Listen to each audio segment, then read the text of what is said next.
Just here with another quick tip for you. When you're trying to measure out your Floetrol, sometimes it's not the easiest thing to put it in a strainer. Because if you're trying to hold it, and you're trying to hold the cup so it stays in place, and you're trying to hold the bottle of Floetrol, especially when it's a completely full bottle of Floetrol, it makes it really difficult.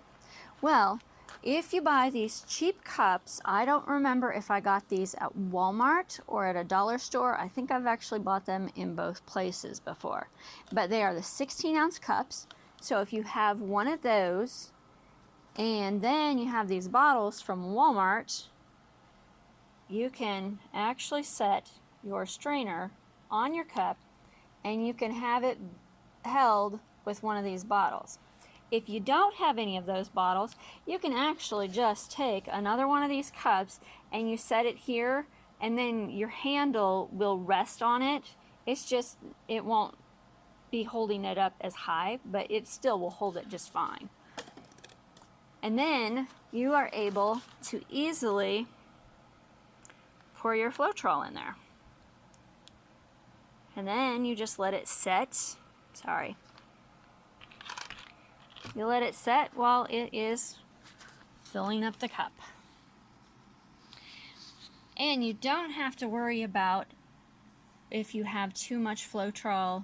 You can always go ahead and measure your cup clear full, because once you are done with the Floetrol, mixing it up for the day, if you know you're going to be mixing it up within another week or so, you can get some handy dandy latex gloves. You don't have to buy a big box like what I've got, but it's just these really cheap latex gloves that are actually loose on the bottom, but they have just a little bit of a lip to them, I guess.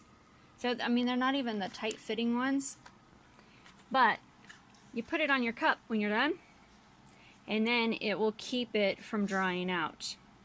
So it makes it really nice.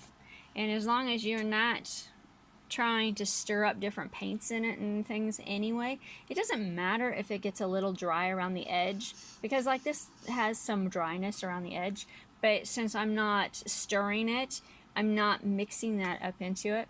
And then every once in a while, I'll just rinse my cup out so that if there is any loose particles, which I haven't had an issue with it, but you know, you can just keep it a little fresher that way. So anyway, that's my quick tip for the day. Have a great day, and God bless.